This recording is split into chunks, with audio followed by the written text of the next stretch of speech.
ಏನಾರ ಒಂದು ಹುಡುಕ್ತದಾರ, ಏನಾರ ಒಂದು ಹುಡುಕ್ಬೇಕು, ಮಾಡಬೇಕು, ಅದನ್ನು ಮಾಡ್ತಾ ಇದ್ದಾರೆ ಅಷ್ಟೇ. ಬಟ್ ಜನಗಳಿಂದ ಏನು ಸ್ಪಂದನೆ ಸಿಗ್ತಾಯಿಲ್ಲ. ಅವರ ಆರೋಪ ಅಂದರೆ ಟೋಟಲಿ ಫೇಲ್ ಆಗಿದೆ, ಗ್ಯಾರಂಟಿಗೆ ಎಲ್ಲ ಆಗ್ತಾ ಇದ್ದಾರೆ, ಅಭಿವೃದ್ಧಿ ಏನಿಲ್ಲ. ಜನಗಳು ನಮ್ಮ ಪಕ್ಷದ ಮೇಲೆ ಏನು ಗ್ಯಾರಂಟಿಗಳು ಕೊಡ್ತೀವಿ ಅಂದಿದ್ವಿ ಚುನಾವಣೆ ಸಮಯದಲ್ಲಿ, ಅವನ್ನೆಲ್ಲ ಈಡೇರಿಸ್ತಾ ಬರ್ತಾ ಇದ್ದಾರೆ ನಮ್ಮ ಮುಖ್ಯಮಂತ್ರಿ. ಜನಗಳು ಸಂತೋಷವಾಗಿದ್ದಾರೆ.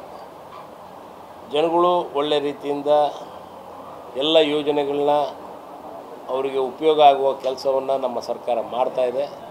ಅದಕ್ಕೆ ಯೋಜನೆಗಳಿಂದ ಇಂಡೈರೆಕ್ಟಾಗಿ ನಮಗೆ ಸರ್ಕಾರಕ್ಕೆ ಬೆನಿಫಿಟ್ಟು ಐತಿ. ಆ ನಿಟ್ಟಿನಲ್ಲಿ ಇವತ್ತು ಜನಗಳು ಸಂತೋಷವಾಗಿರೋದ್ರಿಂದ ಇವರು ಸಹಿಸ್ಕೊಳಕ್ಕಾಗ್ತಾಯಿಲ್ಲ.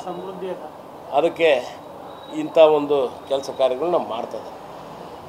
ಸರ್, ರಾಯರೆಡ್ಡಿ ಅವರು ಒಂದು ಆರೋಪ ಮಾಡಿದಾರಲ್ಲ ಸರ್, ಕರ್ನಾಟಕ ನಂಬರ್ 1 ಭ್ರಷ್ಟಾಚಾರದಲ್ಲಿ ನಂಬರ್ 1 ಇದೆ ಅಂತ. ಅವರು ಹಂಗೆ ಆರೋಪ ಮಾಡಿಲ್ಲ. ಅವರು ಒಂದು ರೀತಿಯಿಂದ ಸಿದ್ದರಾಮಯ್ಯನವ್ರು ಒಳ್ಳೆ ಕೆಲಸ ಮಾಡ್ತಾಯಿದ್ದಾರೆ ಅಂತ ಹೇಳಿದ್ದಾರೆ. ಅದನ್ನು ನೀವು ತಿರುಚಿ ಬರೆದ್ರೆ ನಾವೇನು ಮಾಡ್ಬೇಕಪ್ಪ? ಮೊನ್ನೆ ನಮ್ಮ ಹೋಮ್ ಮಿನಿಸ್ಟ್ರ್ ಮೇಲೂ ಹೇಳಿದ್ರಿ. ನೀವು ಕಾಯ್ತಿರ್ತೀರಿ ಹಂಗೆ ಏನೇನಾರ ಸೇರಿಸಿ ಬರೆದು ಬಿಡಕ್ಕೆ. ರಾಜ್ಯ ಗುತ್ತಿಗೆದಾರ ಸಂಘದ ಅಧ್ಯಕ್ಷರು ರಾಜ್ಯಾಧ್ಯಕ್ಷರು ಪತ್ರ ಬರೆದಿದ್ದಾರೆ. 40% ಕಮಿಷನ್ ಹೊಸ ಪತ್ರ ತೊಂದರೆ ಕೊಡ್ತಿದ್ದಾರೆ.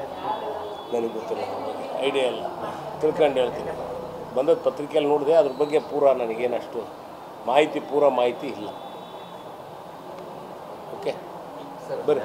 ನ್ಯಾಪ್ತಿಲಿ ಕುದುರೆ ಹೊಂಡ ಅಂತ ಇದೆ, ಅಲ್ಲೇನೋ ಗಣಿಗಾರಿಕೆ ಮಾಡೋದಕ್ಕೆ ಚಿನ್ನ ನಿಕ್ಷೇಪ ಸಿಕ್ಕಿದೆ. ಕುದುರೆ ಹೊಂಡ ಇನ್ನೂ ನೋಟಿಫಿಕೇಶನ್ ಎಲ್ಲ ಆಗಬೇಕು.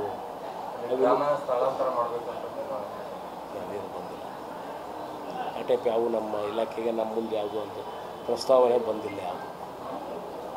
ಯಾವುದು ಬಂದಿಲ್ಲ.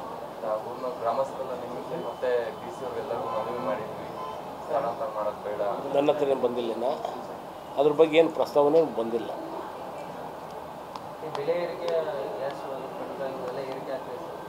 ಕೇಂದ್ರದವ್ರಿಗೆ ಕೇಳ್ಬೇಕು ನೀವು. ಅವಾಗ ಹಂಗೆ ಕೇಳ್ತಿದ್ರಲ್ಲ, ಮತ್ತೆ ಕೇಳ್ಬೇಕು ನೀವು ಈಗ. ಏನಪ್ಪ ಕೇಳ್ಬೇಕಾ? ಪಾಪ ಗ್ಯಾಸು ಬಡವ್ರಿಗೆ ವರಿ ಆಗೈತಿ, ಪೆಟ್ರೋಲ್ ವರಿ ಆಗೈತಿ.